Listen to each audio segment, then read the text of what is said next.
Muy buenas tardes, querido ejército mariano. Hoy es sábado, primer sábado de mes, 4 de abril del año 2020. Estamos aquí reunidos porque vamos a hablar de una persona muy importante para la vida de cada uno de nosotros. Hoy vamos a hablar de San José.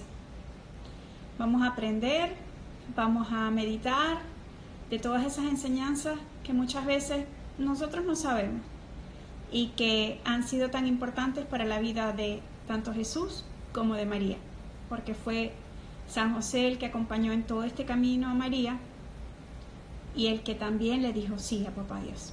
Así que bueno, vamos a colocar una imagen de San José para que a medida que Jairo vaya conversando y vaya hablando, podamos ir meditando y pidiéndole a San José también todas esas intenciones que cada uno de nosotros tiene. La mayor intención, que aprendamos de él y que hoy, junto con la Virgen María, interceda para la sanación del mundo entero.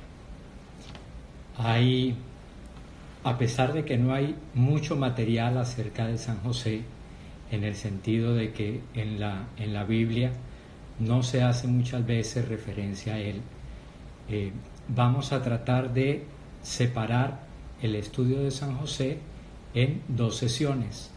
Hoy vamos a tener la primera y Dios mediante el sábado 18 de abril tendremos la segunda. Primero vamos a ponernos en oración para que el Espíritu Santo derrame su sabiduría sobre todos y cada uno de nosotros y podamos entender qué es lo que Jesús quiere decirnos a través de este mensaje de San José.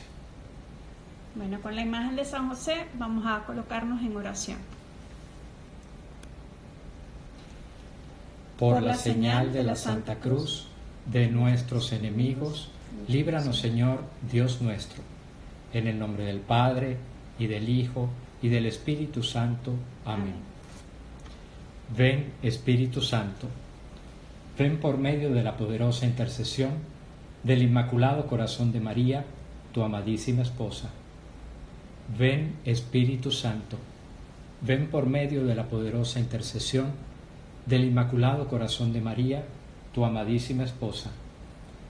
Ven, Espíritu Santo, ven por medio de la poderosa intercesión del Inmaculado Corazón de María, tu amadísima esposa. Amén. Amén. Bueno, hablemos entonces de José de Nazaret como esposo de María. Como les decía, en realidad es muy poco lo que se habla de San José en el Nuevo Testamento. Y la imagen más difundida que todos y cada uno de nosotros podemos tener de él es fundamentalmente de José como el padre adoptivo de Jesús, que fue sorprendido por ese acontecimiento del embarazo de su esposa, la Virgen María, y que para que ella no fuese apedreada como era la costumbre en aquel tiempo, él, por misericordia, por piedad, decidió repudiarla en secreto, hasta que una revelación de un ángel del Señor, en sueños, le indicó que la tomara por esposa, porque aquel hijo era obra del Espíritu Santo. En líneas generales, esa es la imagen que nosotros hemos recibido a través de los años de lo que es San José. Pues bien, vamos a basar este pequeño estudio no solo en testimonios como los de el padre Umaña, sino de reconocidos teólogos del siglo XX y muy principalmente vamos a basarnos en la encíclica que, en cuanto a San José, Redemptoris Custos, que quiere decir custodio del Redentor, redactó San Juan Pablo II en el año 1989. Pero empecemos un poquito hablando de lo que es la importancia o la jerarquía que tiene San José dentro de nuestra Santa Madre, la Iglesia Católica. Como muy bien nos lo explicaba en estos días el padre Varela, existe lo que es la dulia. La dulía viene siendo veneración, es la traducción. Pues tenemos la hiperdulía, que viene siendo la veneración que corresponde a la Santísima Virgen María, y tenemos en un nivel inferior al de la Virgen María la protodulía, que viene siendo la veneración que le profesamos a San José. En el siguiente nivel estarían todos los demás santos. Es por eso que todos conocemos a San José como el primer santo de nuestra iglesia. Ahora bien, hasta prácticamente finales de la Segunda Guerra Mundial, por allá por los años 1940, la devoción a San José estaba muy poco difundida, era muy poco conocida. Si acaso se conocía en Montreal una casa de estudios, y en esa casa de estudios San Andrés Bessette, que nació en el año 1845 y vivió en Montreal, Canadá, hasta el año 1937, que era muy devoto a San José, formó la catedral más grande y más importante del mundo dedicada a San José. Se llama el Oratorio de San José. Este sacerdote, San Andrés Bessette, tenía una característica muy particular. Por ser tan devoto a San José, él tenía una lamparita con aceite. Y resulta que con esa lamparita y el aceite que había en ella, ungía a gran cantidad de enfermos que, milagrosamente por obra de Dios, quedaban sanados. De forma tal que cuando muere este santo, San Andrés Bessette, entre 1 millón y 2 millones de personas asistieron a sus servicios fúnebres, y él contribuyó a que se diera a conocer la devoción a San José.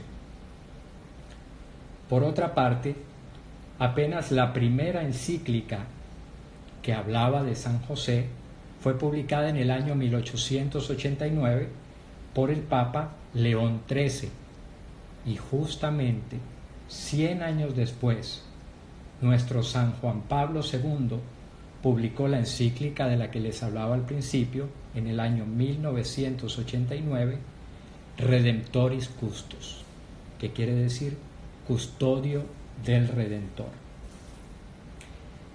Tratemos de entrar un poquito en la parte humana de San José.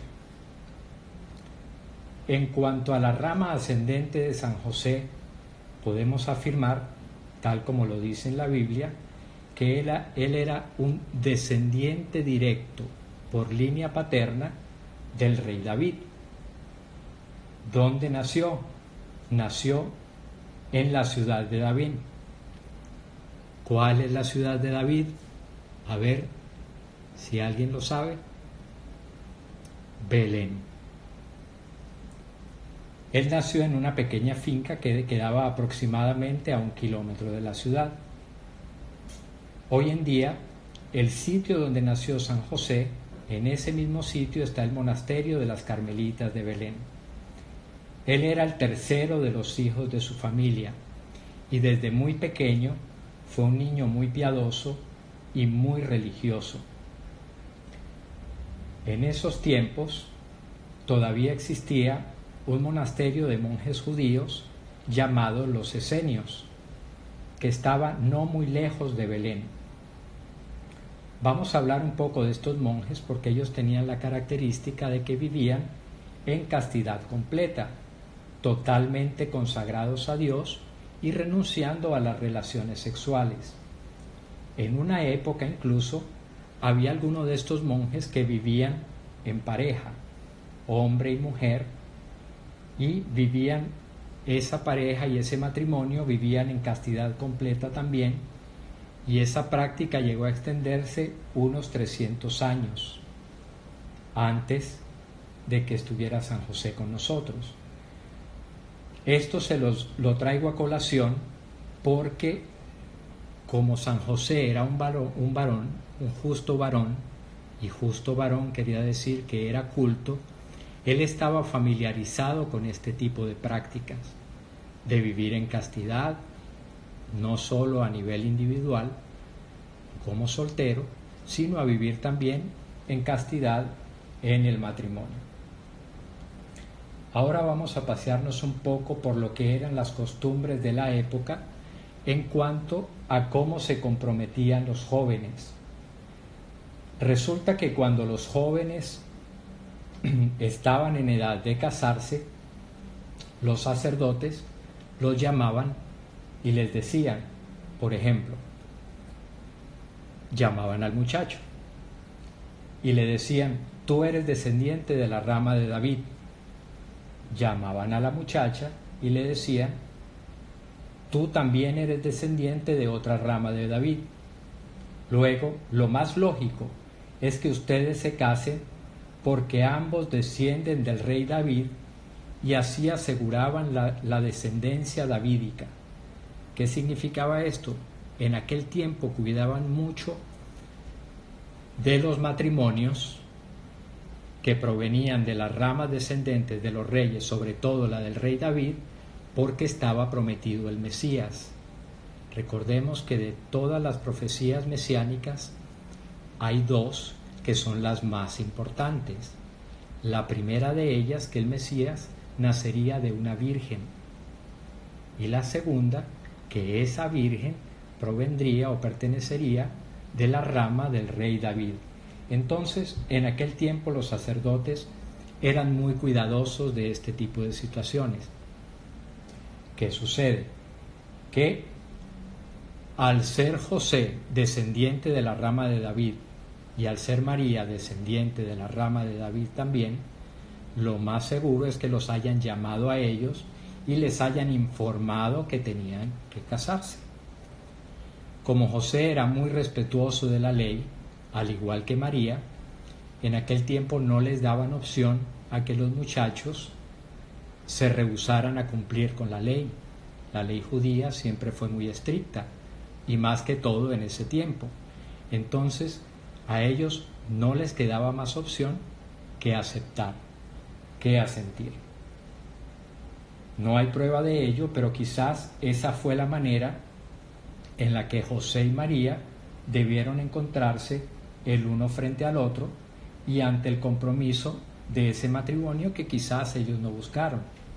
Pero la verdad no la sabemos, no la consta en el Evangelio, pero estamos tratando de interpretar, como les digo, en base a varios teólogos marianos y a varios estudios importantes que se han hecho al respecto, de cómo pudo haber sucedido todo, para que tenga sentido de cara al plan de Dios.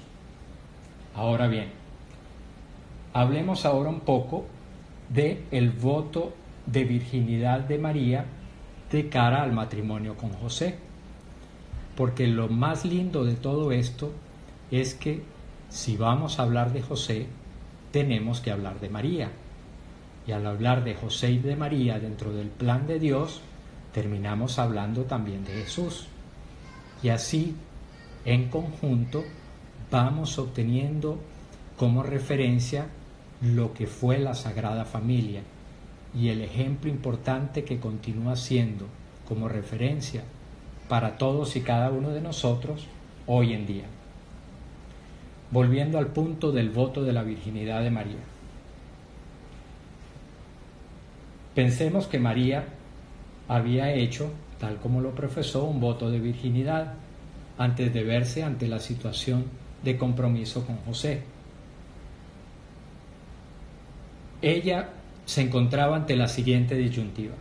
Vamos a suponer que ella tuvo diferentes opciones o diferentes alternativas. Una de ellas podía ser: bueno, yo hice el voto de virginidad ante Dios para consagrarme a Él. Me puedo esperar a estar casada con José para decírselo a Él, pero eso definitivamente no era digno de la Virgen. Otra opción podía ser que ella quitara su voto de virginidad para casarse con José, pero eso tampoco sería coherente, y María, por ser tan pura, no era coherente con su forma de ser el echar para atrás una promesa, y menos una promesa tan importante de entregar su virginidad a Dios. La otra opción podría ser contarle a José en ese mismo momento que ella tenía un voto de virginidad y que San José, dicho que él aceptaba, y que San José haya dicho, porque conocía la ley, no solo que él aceptaba ese voto de virginidad que ella le había profesado a Dios, sino que él se iba a unir e iba a reforzar ese voto de virginidad que ella había ofrecido.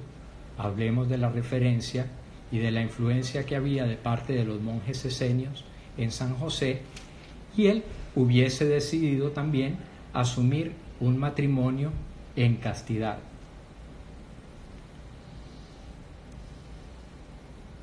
Vamos a seguir adelante. ¿Qué debió pensar José en este momento cuando la Virgen le hace esa revelación? Hablemos un poco más de San José. La Biblia lo describe como un varón justo. Ahora, ¿qué significa justo? Que es cumplidor de la ley. Pero para cumplir la ley todos tenemos claro que tenemos que conocerla, porque si no, ¿cómo vamos a cumplirla? José definitivamente tenía que conocer la ley, tenía que conocer la ley a fondo. ¿Y qué era lo más importante de la ley en aquellos tiempos? Pues las profecías relacionadas con el Mesías. Y como decíamos en el principio, de todas las profecías relacionadas con el Mesías, había dos que eran lo más importantes. La primera de ellas, la que establecía que el Mesías nacería de una virgen. Eso lo encontramos en Isaías capítulo 7, versículo 14. Y la segunda profecía, que sería de la familia de David. Esto lo encontramos en la segunda de Samuel capítulo 7, versículo 11. O sea que José tenía que saber que en los planes de la providencia de Dios, que el Mesías nacería de una virgen descendiente de David. Por lo tanto, ¿qué debió pensar José del voto de virginidad de María? Pues lo más probable es que existía la posibilidad de que de ella naciera el Salvador del mundo, el Mesías, porque cumplía con estas dos condiciones: virgen y descendiente de David. Esto probablemente tuvo pensativo y analítico a San José durante algunos días. Quizás José pensó que si esto sucedía y Dios elegía a María para ser la madre del Mesías, ¿qué papel iba a pintar él en todo esto?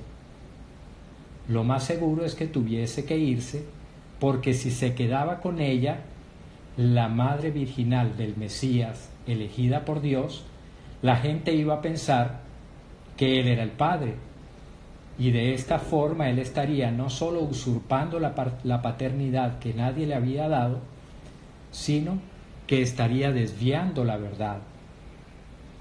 Todo esto le debió estar dando vueltas a José en su mente.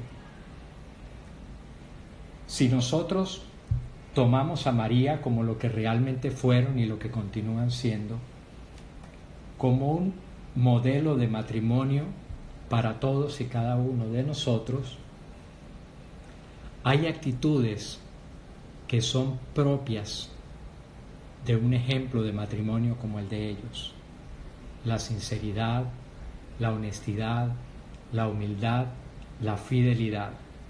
Por eso vamos a continuar en este relato viendo cómo pudieron haberse desarrollado los hechos.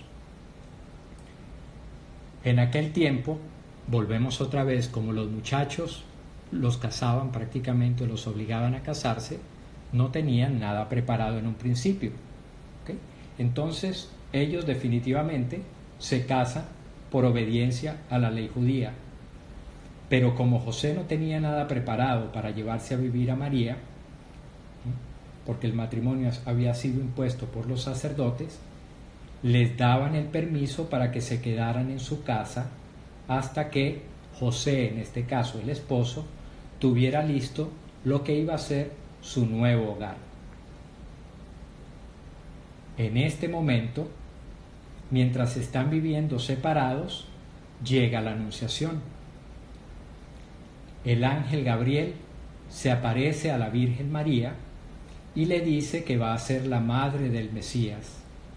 Y la Virgen le responde que sí, que ella acepta que en ella se haga la voluntad de Dios. ¿Y qué es? Y es aquí donde viene a nuestra mente todo lo que hemos escuchado como resultado de las diferentes interpretaciones y en algunos casos malas traducciones de cómo José se enteró que María estaba embarazada cuando regresó a Nazaret 3 meses después de haber ido a acompañar a su prima Isabel. Ahora bien, no es que las cosas no hayan sido así, es que no debieron ser así, por lo que veremos a continuación. La Virgen María, muy probablemente, cuando José fue a visitarla, porque se visitaban todos los días, mientras José estaba preparando el nuevo hogar, y luego de la Anunciación,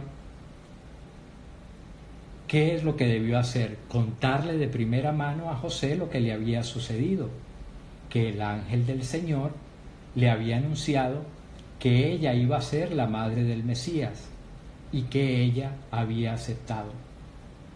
¿Cómo podemos pensar nosotros que la Virgen, siendo como era, siendo como es, le ocultaría esto a su esposo San José? La Virgen le contó todo, y aquí entra San Juan Pablo II en su encíclica Redemptoris Custos, donde dice: José fue el primero en compartir el misterio de la encarnación. Esto no solo lo afirma el Papa San Juan Pablo II, también lo afirman, entre otras personalidades, Karl Rahner. Él fue conocido como uno de los mejores teólogos del siglo XX. Participó con el Concilio Vaticano II. También lo afirma Ignace de Leportier, profesor de Biblia de Roma, y Cándido Pozo Sánchez, profesor de la Pontificia Universidad Gregoriana de Roma. Por lo tanto, José lo supo antes que la prima de María, la prima Isabel, quien lo supo quizás 8 días después de la Anunciación. ¿Por qué? Porque más o menos 8 días era lo que separaba Nazaret de Jerusalén, que eran 120 kilómetros que María tenía que recorrer para poder llegar hasta su prima Santa Isabel. Ahora, ¿qué habría respondido José a María cuando ella le contó de la Anunciación? Muy probablemente le respondió: yo lo sabía, yo sabía que esto podía pasar. Y es aquí donde San Juan Pablo II, en su encíclica Redemptoris Custos, escribió: José confirmó en la fe a María. No María confirmó a José en la fe, sino José confirmó en la fe a María. Ahora vamos a pasar a analizar unos momentos en la Biblia. Si quieren, ubíquense en el capítulo 1 del Evangelio de San Mateo, a partir del versículo 18 al 21. Yo lo voy a leer de manera corrida en un principio y después vamos a hacer algunas observaciones.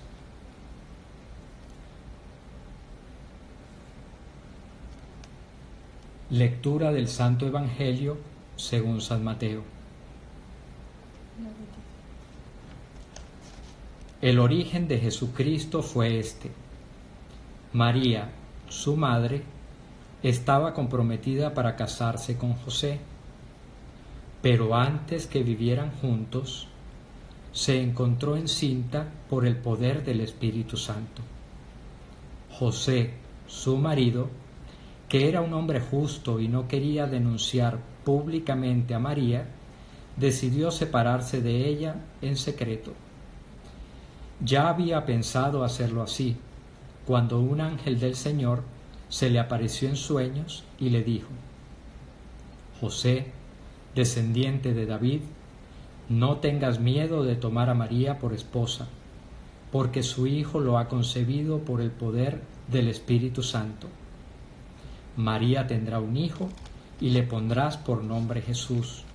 Se llamará así porque salvará a su pueblo de sus pecados. Todo esto sucedió para que se cumpliera lo que el Señor había dicho por medio del profeta: la Virgen quedará encinta y tendrá un hijo al que pondrán por nombre Emmanuel, que significa Dios con nosotros. Esto es palabra de Dios. Gloria a ti, Señor Jesús.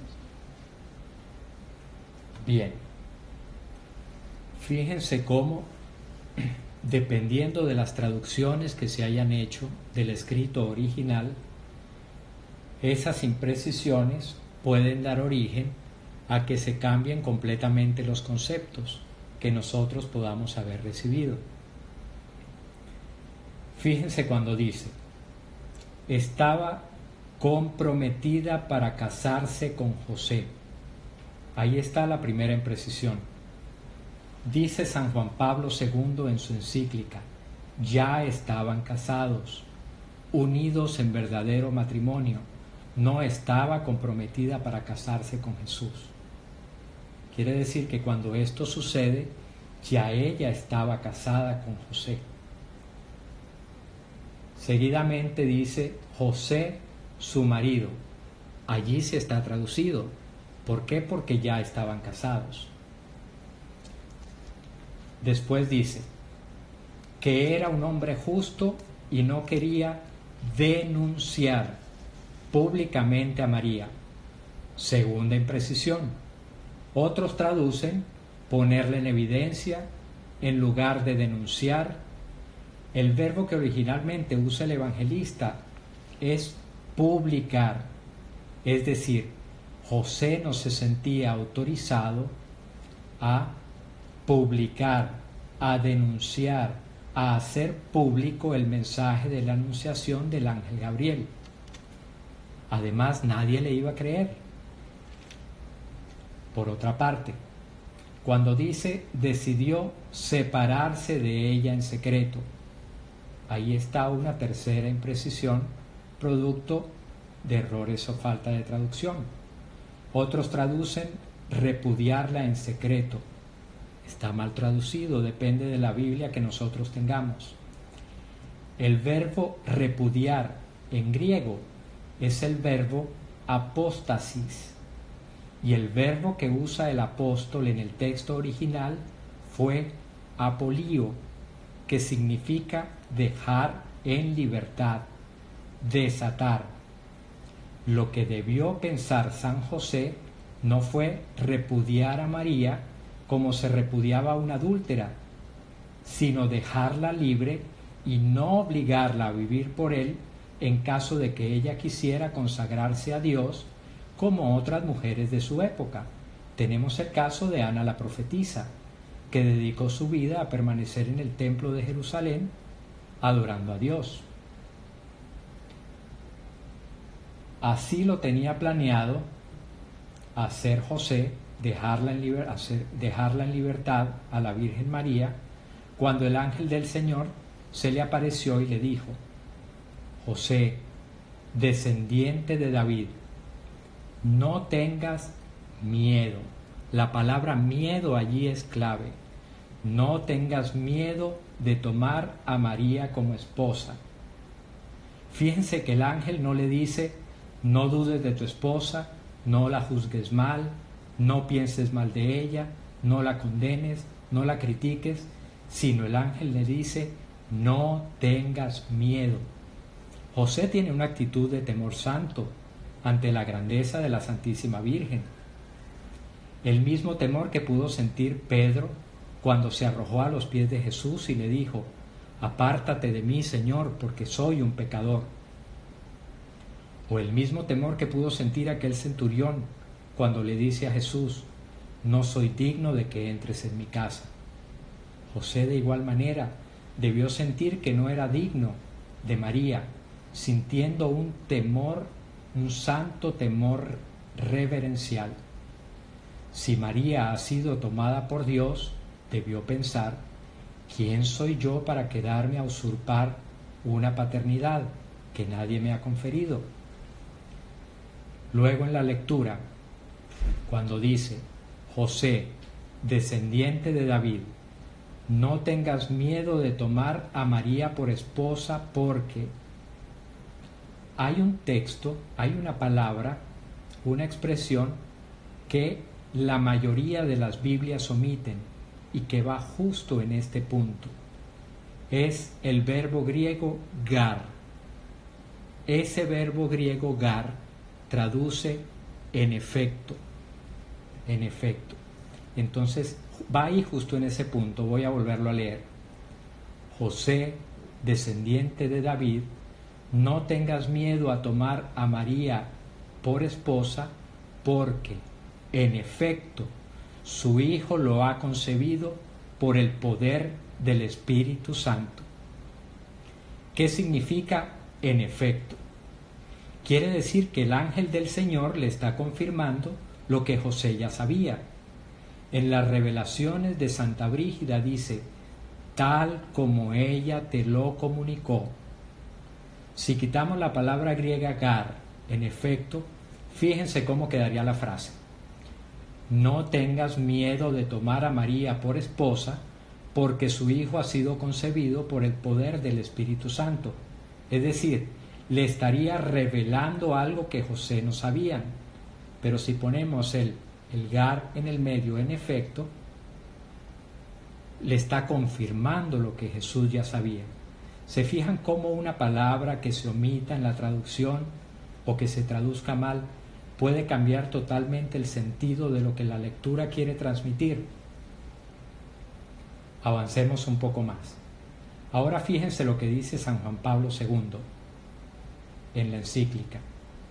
José decide irse para no poner trabas al plan de Dios que estaba realizando en María.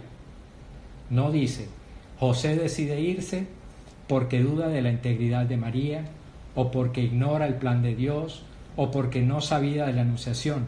Dice: José decide irse para no poner trabas al plan de Dios que estaba realizando en María.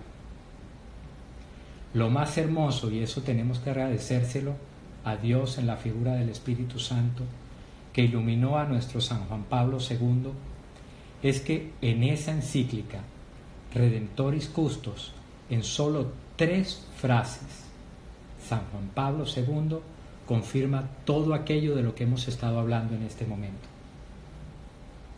Primera frase: José fue el primero que conoció el misterio de la Encarnación, primero que la prima de la Virgen Santa Isabel. ¿Y cómo lo conoció? Porque la Virgen se lo contó. Segundo, José confirmó a María en la fe, porque José había contemplado la posibilidad de que le sucediera esto a María, porque ella, además de ser virgen, era también descendiente del rey David. ¿Recuerdan? Las 2 profecías más importantes acerca del Mesías. Y tercero, José decide irse para no poner trabas al plan de Dios, porque conocía ese plan. Fíjense cómo, si traducimos bien las palabras, nos da un sentido totalmente distinto del tradicional, que es que José no le dijo nada, José lo supo tarde, José se dio cuenta de que estaba esperando, pero no sabía de dónde era. José juzgó mal, que pensó acusarla, pero por misericordia decidió repudiarla en secreto, etcétera, etcétera, etcétera. Esto es lo que hemos ido escuchando acerca de San José. ¿Y cómo nos lo pintan? No estoy diciendo que lo hagan con mala intención, pero ¿cómo nos presentan a José? Como ignorante, como alguien que no sabe nada, como alguien que no entiende nada, como alguien que quiere hacer las cosas lo mejor que pueda, pero en una ignorancia completa, lo cual es absurdo. José es ante todo un santo, el primero de los santos. Después, un patriarca lleno del Espíritu Santo, que sabía todo lo que iba a pasar porque Dios se lo había inspirado, que confirma a María en la fe, que fue el primero que supo todo, que acompañó a María en la visitación, que estuvo presente cuando Isabel dijo: ¿dónde a mí que la madre de mi Señor venga a verme? Para José no fue nuevo lo que dijo Isabel en ese momento, porque ya él lo sabía de manos de la Santísima Virgen. Después de haber escuchado esto, ahora sí podemos entender que el matrimonio de Jesús y María es un matrimonio perfecto. ¿Por qué es un matrimonio perfecto? Porque en un matrimonio perfecto ambos confían totalmente el uno en el otro. María confía totalmente en José y por eso le cuenta todo. Y José confía totalmente en María y por eso le cree todo. María tendrá un hijo y le pondrás por nombre Jesús. Allí le está diciendo a José, el ángel: tú vas a ser el papá, tú eres el que le va a poner el nombre a Jesús como correspondía a los padres en aquella época. Y se llamará así porque salvará a su pueblo de los pecados.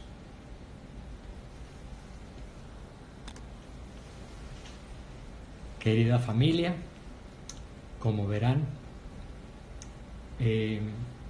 esperemos que el Espíritu Santo, con la ayuda de Dios, nos siga inspirando para que podamos conocer un poco más, en este caso, de San José. Disculpen la voz, todavía estoy un poco ronco, disculpen si en algún momento grité, pero bueno, el sábado 18, con el favor de Dios, estaremos completando la otra parte de este estudio que iniciamos el día de hoy acerca de San José. Tengámoslo a él como modelo de padre, como modelo de esposo, como modelo de fe, como modelo de creyente y de prudencia, porque si bien la Virgen fue ejemplo de prudencia para todos y cada uno de nosotros, fíjense cómo José, como varón justo, al estar meditando ciertas cosas, lo hacía en su corazón. Y lo más importante, no cayó en el error ni en la tentación de juzgar. Bueno, muchísimas gracias por estar ahí. Lo que todos hemos aprendido, recuerden, no nos los quedemos. Compartámoslos con nuestras familias, con nuestros hijos. Cuando ellos son pequeños, nosotros les podemos hacer los cuentos más lindos y entonces le podemos ir hablando, ya lo que ustedes saben, los que tienen hijos pequeños, hablarle de San José.